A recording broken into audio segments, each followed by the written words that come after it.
तो आज नया पोर्शन हम स्टार्ट करने जा रहे हैं। रिएक्शन ऑफ एसिड हमने ख़त्म कर लिए। इसकी सारी वीडियो जिस बच्चे ने पहले नहीं देखी, जो नहीं आया वो जा करके देख सकता है, मैंने डाल रखे सारे के सारे चैनल। आज हम नया टॉपिक शुरू करने जा रहे हैं, एसिड बेस और साल्ट। जैसे कि आपको पता है टर्म 1 में 3 ही चैप्टर हैं, 3 चैप्टर को अच्छे से आपने प्रिपेयर करना है और 16 मार्क्स की उसमें केमिस्ट्री का कोर्स है। तो अब केमिस्ट्री का इसमें रिएक्शन ऑफ बेस का इंपॉर्टेंट एमसीक्यू बनेगा। यहाँ से भी क्या बनेगा, इसमें आती है पहले reaction with metals, reactions with metal.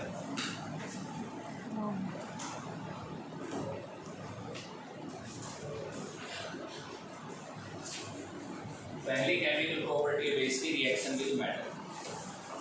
जैसे बेटा एसिड मेटल के साथ रिएक्ट करके हाइड्रोजन गैस निकालते हैं, बेस भी सेम काम करते हैं।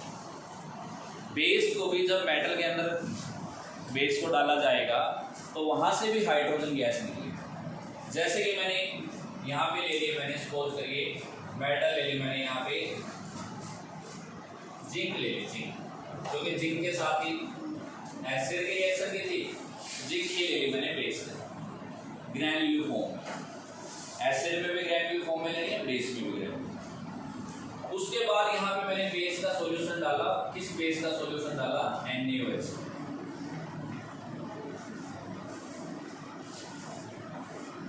जब मैंने जिंक मेटल ली यहाँ पे, जैसे ये कॉनिकल फ्लास्क ली, कॉनिकल फ्लास्क में मैंने यहाँ पे जिंक ग्रैन्युल ले लिया,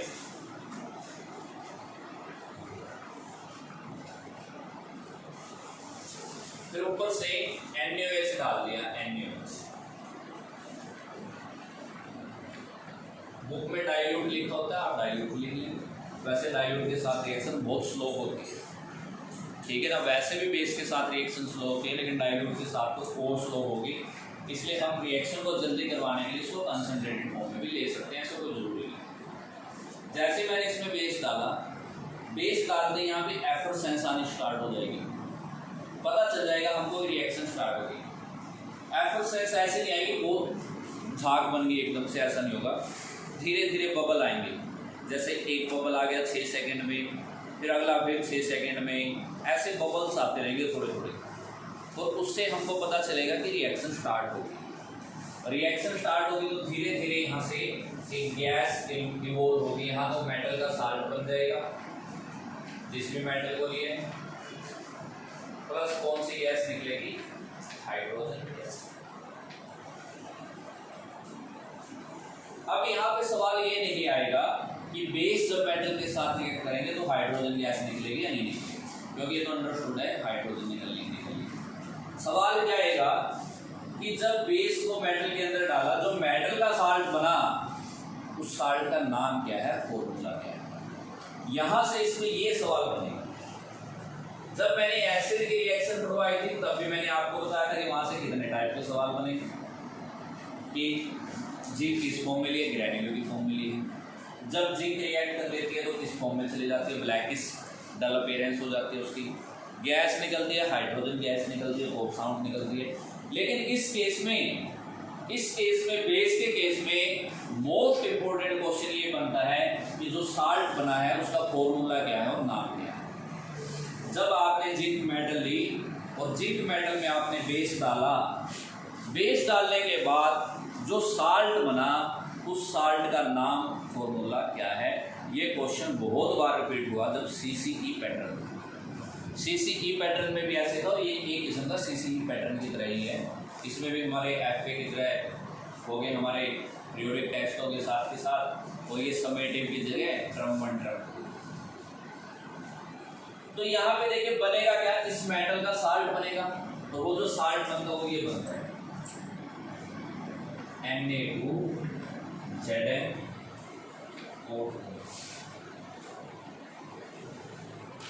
तो यहाँ पे 2 लेना पड़ेगा इसके आगे बैलेंस करने के लिए, और इस साल्ट का नाम है सोडियम। ये तो सोडियम है ही है, sodium zincate, sodium zincate salt का नाम। तो क्वेश्चन यही बनता है यहाँ से कि ठीक है मेटल बेस की रिएक्शन होगी, हाइड्रोजन गैस तो निकलेगी, साल्ट बनेगा, वो साल्ट मेटल का साल्ट होगा। उस साल्ट का फॉर्मूला और नाम क्या होगा? फॉर्मूला तो ये बनेगा Na2ZnO2, क्योंकि हम गलतियाँ कर देते हैं, एसिड जितना सिंपल फॉर्मूला नहीं है। जैसे एसिड में तो गया था ZnCl2 बन गया था, ZnSO4 बन गया था, ये इतना सिंपल नहीं है, ये टफ है इसका फॉर्मूला, इसीलिए पेपर में पूछा जाता है। देखने में टफ लगता है, वैसे तो आप प्रैक्टिस करेंगे आसान हो जाएगा। नाम क्या है इसका? Sodium zincate. तो ये थी पहली रिएक्शन बेस की, reaction with metals, reaction with metals. अगली रिएक्शन देखिए बेस की, रिएक्शन विद एसिड। एसिड और बेस जब रिएक्ट करते हैं, वैसे वो रिएक्शन एसिड की भी है, लेकिन बेस में पढ़ा देते हैं हम, समझिए क्या कैसे रिएक्शन होती है, ठीक है। तो मैं अगली रिएक्शन करवा रहा हूँ, उसको देखिए।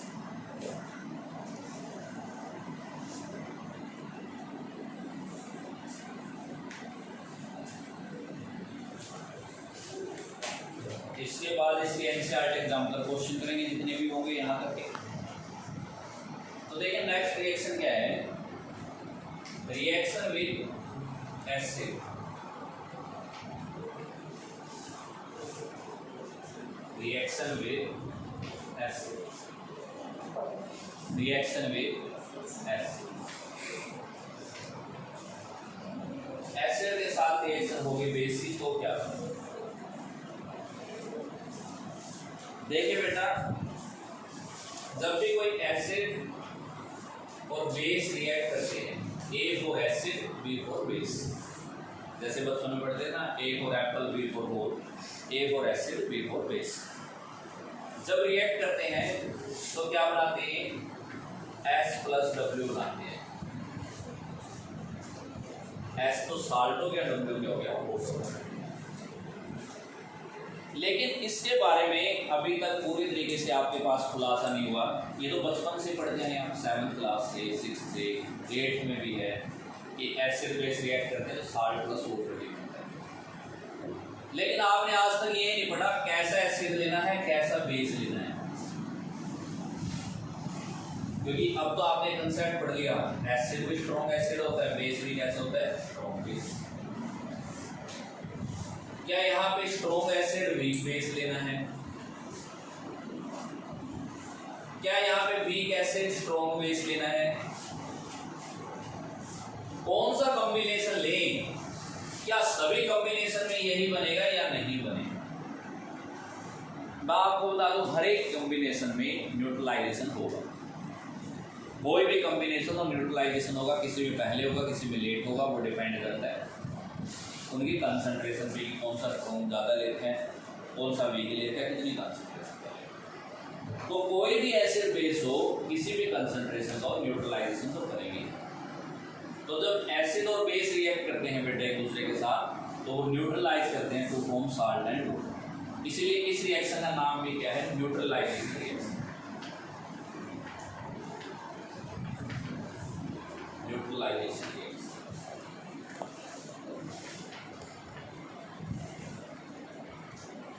कई बार बच्चा कंफ्यूज हो जाता है कि न्यूट्रलाइजेशन रिएक्शन में भी दो रिएक्टेंट रिएक्ट करते हैं और प्रोडक्ट बनाते हैं, क्या ये कॉम्बिनेशन रिएक्शन है?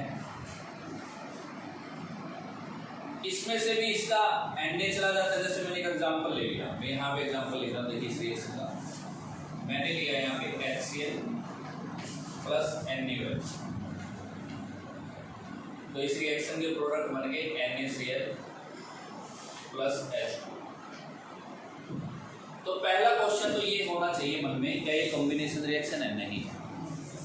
कॉम्बिनेशन रिएक्शन में दो या दो से ज्यादा रिएक्टेंट रिएक्ट करके एक सिंगल प्रोडक्ट, यहाँ प्रोडक्ट दो। MCQ बता रहा हूँ मैं क्या बन सकता है न्यूट्रलाइजेशन पे। ये नहीं बनेगा व्हाट इज न्यूट्रलाइजेशन रिएक्शन, बच्चों का काम नहीं है कि न्यूट्रलाइजेशन पूछेगा आपसे, साल्ट पूछेगा, नहीं। वो आपसे पूछेगा कि न्यूट्रलाइजेशन हुई, क्या ये कॉम्बिनेशन की टाइप है? बिल्कुल।